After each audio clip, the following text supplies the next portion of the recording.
So it might be a little late.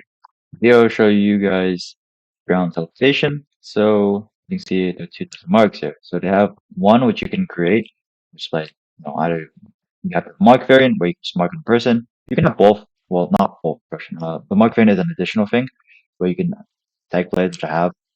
It has like about like 20 range, 20, 25.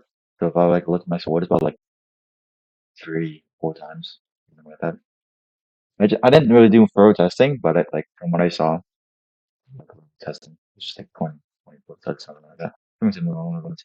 So they have brackets and they have one without brackets. The one with brackets, permanent one, always be there, so you can always teleport there. But this one here is given, so these marks here in brackets are all given by ground television. So this one here is at the belly roll NPC and sling from trainers. So it's nice. And then there's time conflict there. And you can see it's permanent and instantly teleported there.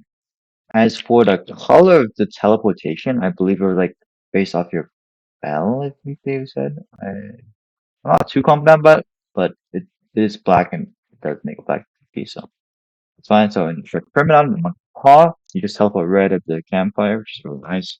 Makes it really easy to just continue to hop, not hop, sorry, hunt them. The thing is, if you were to fight permanent, if you have not maxed like your bank or maybe and you have the antiquarian for guild base, you can go ahead and sell it before. Oh, anyway. Well, so if you want to sell stuff, you just jump up here, go up there, and then become the guild base. I'm not really going to cover that.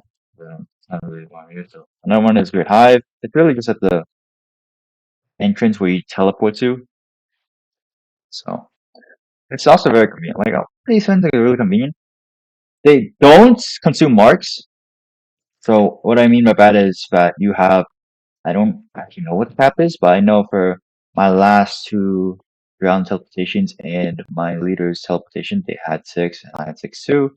So I checked again and I had 6. So you can have all of these overlapping at the same time because these guys are just given the game. So you can have 12 marks in some cases. Wow. What else? So we have another one at Fort here. And then I don't exactly know if there's any key importance behind this spot specifically. Because honestly, I would prefer if it was at like the lower end because when you're at the lower area, you get what? Closer to Brutus, like the Fortitude Uncap and Trainer. You get closer to the Meteor Isle quest NPC. You get closer to the Breath preset and the Shrine of Chance, but the fact it's kind of like this is a bit of a bummer for sure, but it's whatever. So now we got Summer Isle here, and we have Fairman at the back. I mean, there's a lot of like really convenient places. Like it's really easy to get training gear if you have someone boosting you. I guess maybe it's more of like a quality of life thing. I don't think it's exactly too game changing, but for many, I could see it. I wouldn't say you're wrong. They thought it was game changing. It just saves them so much time. Maybe they're lazy. Even if you're not lazy, it's convenient. So that's nice. Then we have one of Ferryman. So, I mean, it essentially just frees up. It makes TP a lot more combat oriented. Like you could say because like a lot of like key spots, except for maybe like Miner's Landing, which is well, actually. What the hell? It's like Miner's Landing. You don't have a market. I mean, you could place one there. But if I had something I would complain about, it is that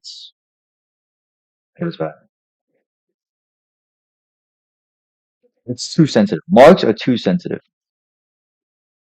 And what I mean by that is well, if your mouse, like even if your mouse isn't even close to there, I feel like it just teleports instead of placing a mark. It's just so frustrating for me. As multiple times I have just clicked under to spawn a one, and it just doesn't pop. It just doesn't work. And another thing as well is that, as you can see, I had marks before I started this video, and now they're gone. It is not cut, it is not split, and not edited. Splice. But they're gone. So I don't know why this is happening. But by using the permanent teleports, you lose your marks. It's pretty odd. It's a very odd question. But as I was saying earlier, with more combat oriented, so it's forcing you to get the player mark variant because Outbad, you already have a lot of these, key locations which are marked in the first place. For example, you have, Permanent, Hive, Fort Mirror, Summer Isle, Ferryman, and then you have the Belly Roller and Songsick in general, right? So if you have the player variant, you'll be able to use all your marks to mark multiple players and to keep chasing them, right? To keep track of the locations and whatnot. And so that's why I'm saying that it's definitely more comment oriented now because you already have a lot of these, very like popular locations marked down. I would say the other major one which I don't have is like the Green Gates area leading to Hive Lord Hive Group, which is essentially there.